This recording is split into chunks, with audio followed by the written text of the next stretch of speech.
कांग्रेस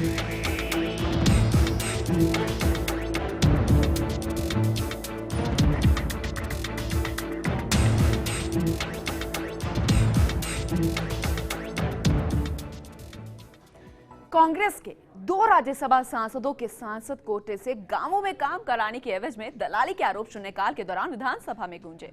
भाजपा विधायक अनीता गुर्जर ने ध्यानाकर्षण प्रस्ताव के जरिए ये मामला उठाया। अनीता सिंह ने आरोप लगाया कि राज्यसभा सांसदों के कोटे से काम कराने के लिए दलाल सक्रिय हैं और दलाल काम कराने के नाम पर पैसा डकार रहे हैं। 41 लाख रुपए तो फर्जी तरीके से ही उठा लिए गए। उस दलाल की रिकॉर्डिंग भी है। अनीता सिंह ने ये रिकॉर्डिंग वाली सीडी सदन में रखी तो वहीं अनीता सिंह ने कांग्रेस के राज्यसभा सांसद अश्क अली टाग के सांसद कोटे से नगर विधानसभा क्षेत्र की पंचायत पिंडका और मानुता कला में दी गई मंजूरियों में गड़बड़ी और भ्रष्टाचार के आरोप लगा दिए। इसके जवाब में पंचायती राज मंत्री सुरेंद्र गोयल ने कहा कि दोनों पंचायतों में करीब 2.5 करोड़ के काम सांसद कोटे से मंजूर किए गए। एक ही काम जो नरेगा से मंजूर हुआ है। पंचायती राज मंत्री ने इस पूरे मामले की जांच के लिए विभाग के उप सचिव की अध्यक्षता में कमेटी बनाने की घोषणा की। साथ ही 15 दिन में जांच रिपोर्ट मंगवाकर कार्रवाई का आश्वासन दिया।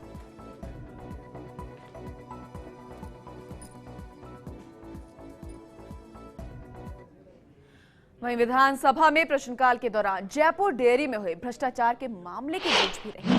भाजपा विधायक रामलाल शर्मा ने जयपुर डेयरी की 2015-16 में आय की कमी पर सवाल उठाते हुए निजी फर्म से दूध की चिलिंग पर लगभग 5.5 करोड़ रुपए खर्च करने के मामले की जांच की मांग की। रामलाल शर्मा ने जयपुर डेयरी के संचालक मंडल द्वारा चुनाव से पहले संचालक मंडल सदस्यों को महंगे कंबल बांटने का भी आरोप लगा दिया। तो वहीं विधायकों ने जयपुर डेयरी पर गलत विज्ञापन जारी करने के आरोप लगाते हुए कहा कि सुप्रीम कोर्ट के आदेशों के बावजूद डेयरी अध्यक्ष के फोटो वाले विज्ञापन जारी कर दिए गए। भाजपा विधायक प्रहलाद गुंजल ने जयपुर डेयरी की भर्तियां अधीनस्थ सेवा चयन बोर्ड से कराने की मांग रखी। विधायकों के सवालों के जवाब में डेयरी मंत्री प्रफुल्ल सैनी ने जयपुर डेयरी के खर्च और आय सहित आरोपों पर जयपुर डेयरी के सीएमडी से जांच कराने की घोषणा की है।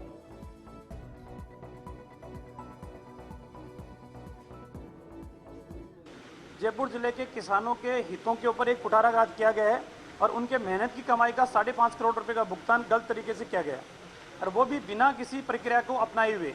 हो सकता है कि कभी कोई दुर्घटना होती है तो दुर्घटना के समय आपातकालीन व्यवस्था करनी पड़ती है, लेकिन जिस तरीके से टेंडर प्रक्रिया के अंदर यदि अल्प अवधि का टेंडर प्रक्रिया को अपनाया जाता तो मेरे ख्याल से एक पारदर्शिता रहती, लेकिन जयपुर डेयरी ने वो भी नहीं अपनाया। और दूसरा, जिस तरीके से 13-14 के अंदर मात्र खर्चा जो दर्शाया गया वो 13 लाख रुपए दर्शाए गए, लेकिन वही खर्चा 14-15 के अंदर अगर 1 करोड़ 11 लाख रुपए के आसपास हुआ तो एक साथ 1 वर्ष के अंदर करोड़ों रुपए की वृद्धि, यह भी इस बात को इंगित करती है कि जिस तरीके से बंदरबाट अपने चहेते लोगों को निःशुल्क कंबल बांटी गई और यदि कंबल दुग्ध उत्पादन किसानों को अगर वितरित की जाती तो मेरे ख्याल से वो न्यायहित होता। भीलवाड़ा में रेलवे ओवरब्रिज बनाने के लिए जिंदल शो के साथ हुए करार की पालना नहीं करने के मामले में विधानसभा में जिंदल कंपनी के खिलाफ विधायकों ने जमकर आरोप लगाए। बीजेपी विधायक विठल यंकर अवस्थी सहित 3 विधायकों ने आरओबी की शर्त की पालना नहीं करने के मामले में ध्यानाकर्षण प्रस्ताव लगाया था। अवस्थी ने कहा कि भीलवाड़ा में आरओबी बनाने के लिए जिंदल से एमओयू हुआ था, उसमें 21 शर्तें थी, एक की पालना नहीं की गई। जिंदल कंपनी को आरओबी के साथ शहर के 167 पार्कों का रखरखाव भी करना था, वो नहीं किया गया। कांग्रेस विधायक धीरज गुर्जर ने जिंदल पर अवैध खनन के आरोप लगाते हुए कहा कि जिंदल कंपनी अवैध खनन कर रही है।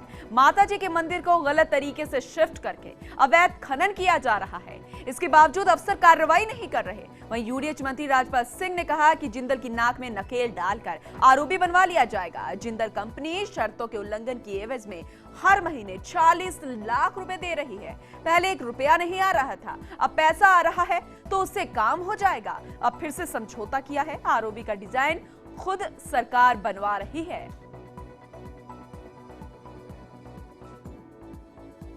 उसके बाद जिंदल ने कभी भी इस इकरार के तहत, इस अनुबंध के तहत अपना काम सही तरीके से नहीं किया। आज मैंने मंत्री जी और सरकार को ध्यानाकर्षण के माध्यम से ये सारे बिंदु उठाए हैं और आज सरकार ने ये कहा है कि भाई 1 महीने के अंदर अंदर हम इस ओवरब्रिज की डीपीआर तैयार करवा देंगे और उसका डिज़ाइन तैयार करके 1 महीने के अंदर अंदर हम इस काम को शुरू करवाएंगे। भीलवाड़ा के अंदर जो जिंदल के माध्यम से खनन किया जा रहा है, उस जिंदल लिमिटेड ने भीलवाड़ा जिले के अंदर अवैध खनन की पराकाष्ठा कर रखी है।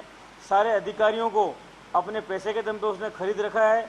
अवैध खनन कर रहे हैं, जहाँ पर इनकी लीज स्वीकृत नहीं है उस एरिया के अंदर भी इनके द्वारा खनन कार्य किया जा रहा है। और तो और माता जी के मंदिर के स्थान को भी इन्होंने स्थान परिवर्तित कर दिया और मंदिरों के नज़दीक भी इनके द्वारा खनन किया जा रहा है। भीलवाड़ा के अंदर जो नगर परिषद से इनका एमओयू हुआ था, उस एमओयू की ये पालना नहीं कर रहे हैं और अधिकारी से लेकर मंत्री तक ये लोग पैसा पहुंचा रहे हैं और हमारे भीलवाड़ा जिले की खनिज संपदा को लूटने का काम कर रहे हैं।